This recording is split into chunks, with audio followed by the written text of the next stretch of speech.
Bismillahirrahmanirrahim. Assalamualaikum warahmatullahi wabarakatuh. Alhamdulillahilladzi anzalas sakinah fi qulubil mu'minin liyazdadu imanan ma'a imanihim walillahi junudus samawati wal ard wa kana Allahu aliman hakima. Asyhadu an la ilaha illallah wa asyhadu anna Muhammadar Rasulullah. Allahumma shalli ala Muhammadin wa ala ali Muhammad kama shallaita wa barakta ala Ibrahim wa ala ali Ibrahim innaka Hamidum Majid.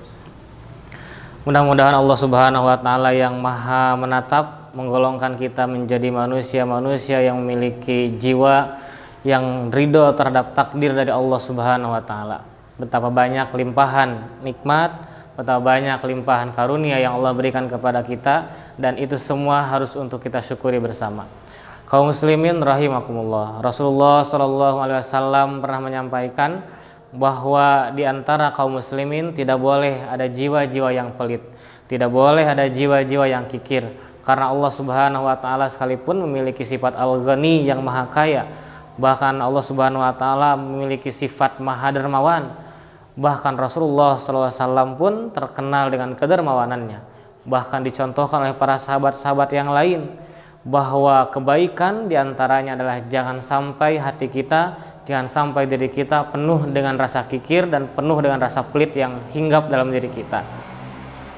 Sehingga Rasulullah SAW menyampaikan bahwa jangan sampai ada di antara seorang muslimin yang pelit terhadap siapapun. Maka dikategorikan yang pertama adalah kaum muslimin tidak boleh pelit terhadap harta, karena harta pun merupakan amanah dari Allah Subhanahu wa taala yang harus kita jaga, yang harus kita kelola, yang harus kita dapatkan dan kita berikan kepada orang-orang yang berhak. Maka dengan harta mungkin kita bisa hidup, dengan harta kita bisa menjalani kehidupan dengan lebih baik. Tetapi jangan sampai harta kita simpan dalam hati kita, karena kecelakaan orang-orang terdahulu adalah ketika mereka menyimpan harta dalam hati mereka masing-masing. Harta cukup dalam genggaman tangan, harta cukup berada di luar hati kita. Maka ketika kita diberikan kenikmatan harta oleh Allah Subhanahu wa taala, sehingga kesempatan bagi kita untuk berbuat baik dengan harta itu. Betapa banyak orang-orang yang punya kenikmatan harta yang banyak, betapa banyak orang yang Allah berikan kenikmatan harta yang berlimpah, tetapi justru tidak digunakan di jalan Allah Subhanahu wa taala. Maka Allah akan membenci orang-orang yang ketika dia berikan nikmat padanya, tetapi dia tidak menggunakan nikmat dari Allah untuk jalan mencari keridhaan dari Allah Subhanahu wa taala. Maka ketika kita diberikan harta yang berlimpah, jangan sampai kita menjadi pelit terhadap diri kita. Bahkan untuk diri sendiri pun kita tidak boleh pelit, apalagi terhadap orang lain. Dulu kita mengenal sahabat Rasulullah sallallahu alaihi wasallam, ada yang bernama Thalhah bin Ubaidullah, sampai-sampai dia diberikan gelar Al-Fayyad. Saking kedermawanan dirinya, maka dia digelari Al-Fayyad karena setiap dia punya harta, dia berikan pada orang lain. Dan tidak sedikit yang dia berikan, bahkan banyak tetangga-tetangga, karib kerabat yang dia berikan harta.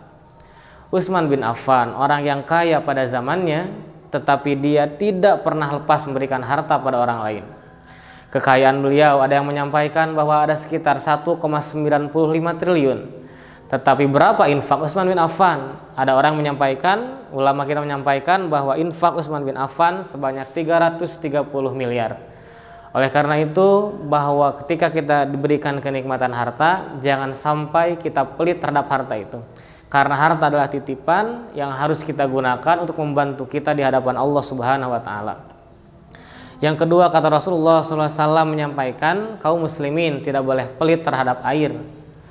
Adapun air secara maknawi, yaitu air yang memang dalam keadaan asalnya, air untuk minum, air untuk mandi, air di persawahan, air di sungai. Tetapi adapun ulama yang menggambarkan bahwa air itu adalah sumber kehidupan, dan sumber kehidupan adalah ilmu. Maka jangan sampai setiap orang pelit terhadap ilmunya. Jangan sampai ada orang yang merasa ketika ada orang yang tumbuh menjadi orang yang berilmu, dia merasa tersaingi. Justru harus bahagia karena ada orang yang menemani dalam perjalanan memohon ilmunya. Nabi Khidir alaihissalam, Nabi Musa alaihissalam, mereka adalah ahli ilmu, dan mereka benar-benar mengamalkan ilmunya di jalan Allah Subhanahu wa taala. Maka jangan sampai seseorang pelit terhadap ilmunya, karena ilmu merupakan titipan dan amanah dari Allah Subhanahu wa taala yang satu kapanpun bisa Allah ambil ketika Allah sudah mulai tidak ridho kepada dirinya. Yang ketiga, Rasulullah sallallahu alaihi wasallam menyampaikan, yaitu jangan pelit terhadap sholawat. Sungguh rugi, kata Nabi, ketika disebut namaku tetapi dia tidak mengucapkan sallallahu alaihi wasallam. Maka ketika disebutkan nama Muhammad, maka sambutlah dengan sallallahu alaihi wasallam. Maka kata Nabi, orang yang paling pelit adalah orang yang pelit sholawat. Bahkan kaum muslimin rahimakumullah, sholawat itu tidak bayar, sholawat itu tidak menggunakan dana, tetapi sangat sulit bagi kita untuk menyambut kalimat Muhammad dengan sallallahu alaihi wasallam. Allah Subhanahu wa taala, para malaikat bersalawat kepada Nabi Muhammad SAW, tapi kita yang makhluk kecil, makhluk kotor yang penuh dengan dosa, kenapa sangat sulit bersalawat kepada Rasulullah sallallahu alaihi wasallam. Yang keempat, kata Nabi menyampaikan bahwa jangan sampai seorang pelit terhadap salam. Kalimat assalamualaikum itu merupakan kalimat sederhana, bagian daripada doa yang disampaikan kepada setiap manusia. Kenal ataupun tidak kenal, kecil ataupun besar, pejabat atau bukan, maka ucapkanlah salam. Karena itu adalah bagian daripada doa. Keselamatan seorang manusia, keselamatan seorang hamba terletak pada lisannya. Maka lisan kita doakan orang lain, lisan kita berikan kebaikan bagi orang lain. Maka untuk urusan yang tidak menggunakan uang saja, untuk urusan yang tidak menggunakan dana saja, kenapa kita pelit? Cukup mengucapkan kalimat assalamualaikum, semua keselamatan, kesejahteraan bagi engkau.